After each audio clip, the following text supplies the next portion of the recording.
So what was the process? Like, how did you step forth? Well, it's a long process. Right. My dad beat the shit out of me when I was growing up. I was the first black baby born in this hospital called Miller Fillmore in Buffalo, New York. My dad owned skating rinks, he owned bars, he ran prostitutes from Canada to Buffalo, New York. My dad was a big-time pimp, big-time, anything bad about a person, big-time hustler. He was American. You know that movie with Denzel Washington? Mm-hmm. He was that, but not that bad. Right. You know, he wasn't that big, but that's what it reminds me of. He was that kind of guy. And beat the shit out of me, beat the shit out, out of my mom. There was an incident one time when my mom got knocked out on top of the stairs, and he drug her down the stairs by her hair. And at 6 years old, I'll never forget this. In my mind, I was always afraid. My whole life I was afraid, but I had this fucking voice, this conscience that would always be battling me, saying, hey, you gotta get up and do something. I didn't want to do shit. I was just afraid, but that voice would force me to get up.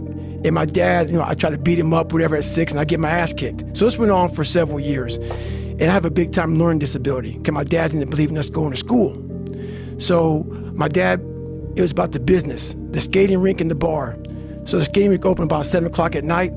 And this is when the time I was able to walk. So about 4, 5, 6 years old, 8, 9. And I'd go to the skating rink at 7 o'clock at night. And I worked the skating rink until 10 at night. And then we would scrape the gum off the floors and we cleaned the whole skating rink up. And then my dad had an office. And my brother and myself would sleep in the office. And my mom would go upstairs and work the bar until 3 o'clock in the morning. And then they cleaned the bar up. So after all that shit was done with, going to school rarely happened. So when I went to school, I was all kind of, my learning disability. I had social anxiety. I was just a jacked up kid from living in this tortured home. From the outside looking in, we lived in an all-white neighborhood, and then we would travel to the ghetto of Buffalo, New York, where the skating rink was at. So we worked around mostly blacks, and I lived around mostly whites, but no one knew what was going on in that house on 201 Paradise Road. It's crazy. But my mom got courage to finally leave him. When I was about 8 years old, we moved to a small town in Brazil, Indiana, and that's when the real war started for me. And Brazil, Indiana is a small town. Great people, a lot of great people. And I say that because a lot of people get offended. And I'm going to get to the point why they get offended. There was about maybe 10 black families at about 10,000 people in the town. And in 1995, the KKK marched in the 4th of July parade. So this was not everybody was racist. There was a lot of good people. Some of the best people I knew was there, but there was also a lot of racism there. So me being one of the few black kids in that, in that area, it kind of haunts you. I had stuff on my notebook, nigga, we're gonna kill you, on my Spanish notebook. They had that on my car, nigga, we're gonna kill you. This is early 90s. And so even though I showed it didn't hurt me, it was jacking me up. So all the insecurities I had when I was a kid with my father, I moved into this area here, and it just got worse and worse and worse. And the shit haunted me. And that voice that I talked about, it kept talking louder and louder and louder, but I was doing nothing about it. And I decided to make moves. And I cheated all through school.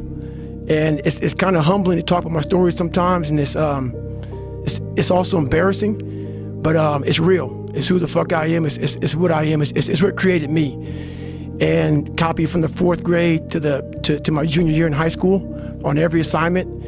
And I wanted to get in the military, wanted to join the Air Force, and the guy gave me an ASVAB test. It's like a watered down SAT. And I couldn't copy on it because the guy beside me had a test A, I had test B, the guy on my right had test C. So I looked to copy on this test and I couldn't copy on it, so I got like a 20. And I wanted to be an Air Force pararescueman. It's guys that jump out of airplanes and save down pilots. It's a special operator in the Air Force. And my score was so horribly low that I'd retake it again.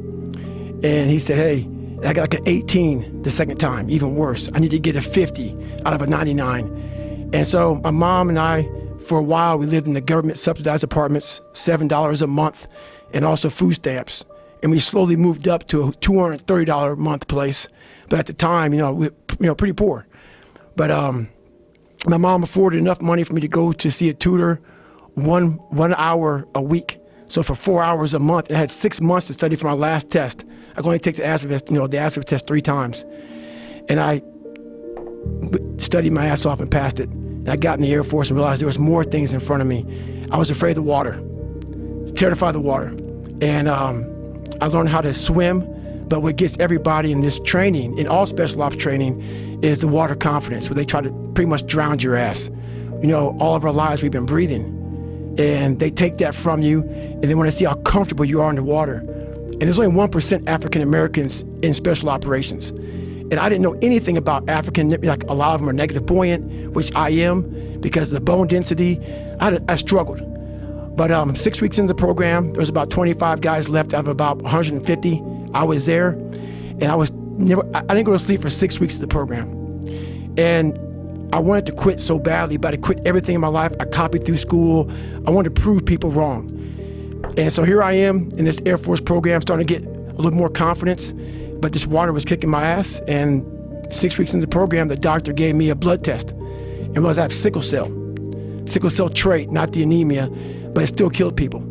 But so they pulled me out of training for a week. And when you go from being very uncomfortable in that water situation, and then now you're comfortable, and I'm sitting back watching the guys drown. I'm not part of the activities anymore for this week. I didn't want to get back in that damn water again.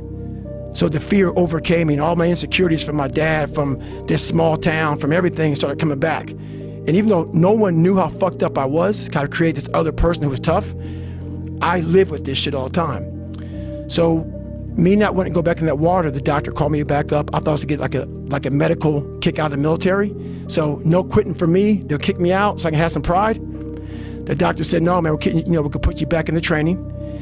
And I was like, fuck. But after a week, I'm like, you know what? I missed 1 week. There's only 3 weeks left.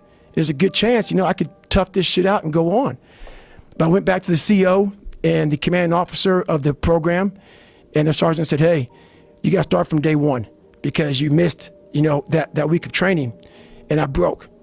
I couldn't imagine going back through that again. So I made up a lie. And I said, man, the sickle cell thing is really scaring me. It was the fucking water. It wasn't sickle cell. And I pretty much quit. Even though they gave me a medical, I quit.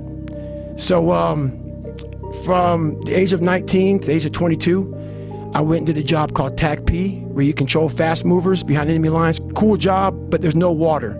I was afraid of the water, so I avoided it.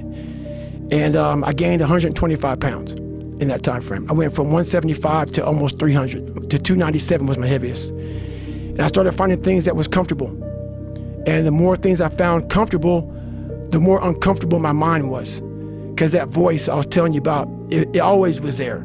I was just trying to avoid that conscience. I wanted to be left alone from that conscience, and it wouldn't leave me alone. So I got out of the Air Force, and I started working for a job called Ecolab, where you spray for cockroaches at 24, and spraying at different Steak and Shakes, Red Lobster, whatever, from 11 o'clock at night to 7 o'clock in the morning. And what changed, I came home and watched this Discovery Channel show, Class 224. I came home from Steak and Shake. I sprayed it down last, get a big old large 42-ounce shake, walk across the street and get a box of mini donuts from 7-Eleven, and I would drive home for 45 minutes. This big old fat guy who, yeah, I worked out, but I was fat. I didn't run, didn't PT, I just hit the gym. So driving home, turn the TV on, and what comes on, Discovery Channel show, and that's where everything changed for me. I was taking a shower, I walked out, heard these guys, and I watched the show, and it made me reflect big time on the piece of shit that I am, and I'm exactly what people said